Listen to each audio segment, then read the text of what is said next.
Ladies and gentlemen, I am joined with Raphael. He's talking about Assassin's Creed Mirage. He's a historian on the game. I don't think I've ever interviewed a historian on a game before. This is a first for me. How did you get involved with Ubisoft and getting into the world of Assassin's Creed?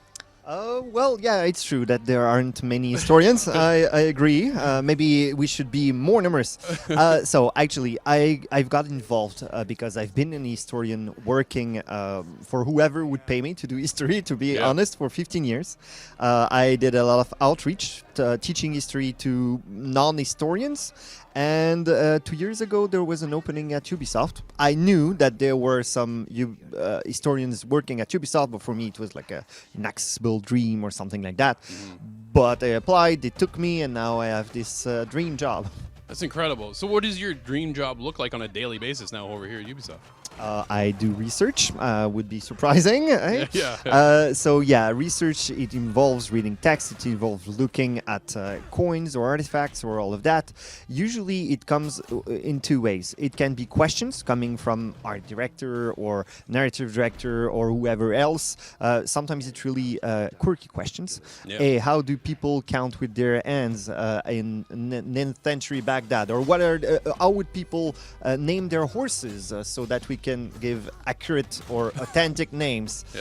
So it can be questions, and sometimes it's me coming up with bigger subjects. Hey, this is what the army looked like at the time, so you can get inspiration from it. This is how travel worked, so if you want to use something, well, use a camel. So it can be that. Sometimes it's coming both ways. Sometimes I ask, sometimes I send. Have you played Mirage? Yes, of course. I have played Mirage since the time it was colorless and you had no Basim in it. It was simply a stick character. So yeah, it does look better today, I would say. I hope so, absolutely. What did you do to shape the world of Baghdad? I give them some advices so that they can create assets that are authentic, but I will also give some names, the locations in the game. I have been part of naming them, the characters, what's their story, what would be their motivations, what would a building look like, their clothes, how would they eat, all of that. But most precisely, what I did precisely myself is I created an encyclopedia, a codex. It's called History of Baghdad. So it's a list of 66 entries that are there to help you explore the world more in depth. So you're doing something and you're stealing or assassinating someone, and you have questions. Hey, this building, what is it like? What is it? What are people around me doing? Well, you have the opportunity to learn about that. I would suggest you assassinate and then run and then learn, but you do it in the order you want.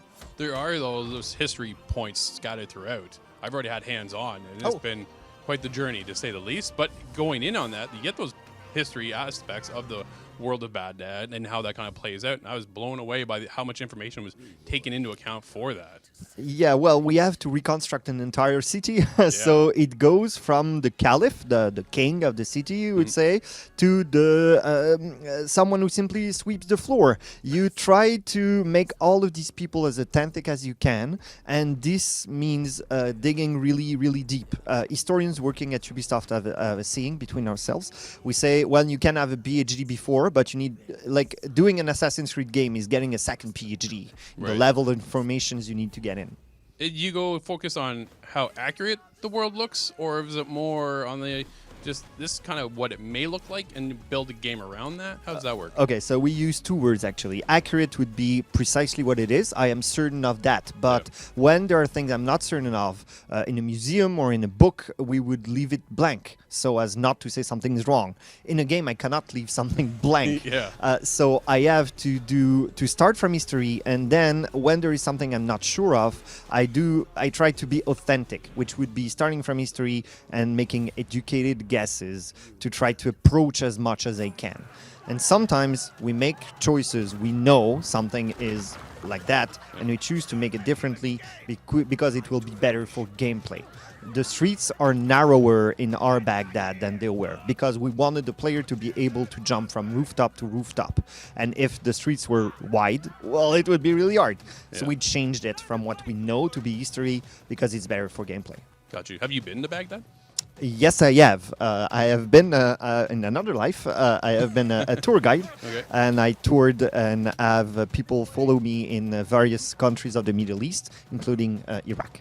Wow. So how different does that look then compared to where it is today versus where it is in the game? It is completely different. To be honest, so Baghdad still exists, Yeah. but the Baghdad of the 9th century is a lost city. It was entirely destroyed by time. It's 1200 years old.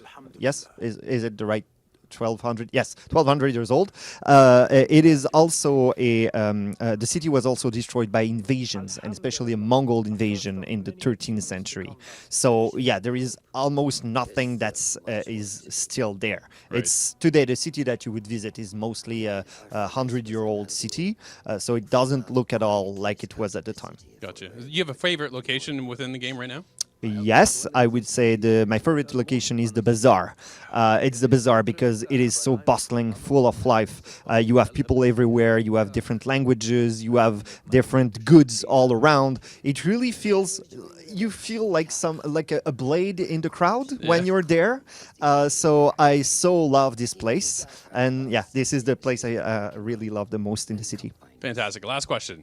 Tell me. What do you hope gamers get out of this the most from playing the game? I hope they have a good time.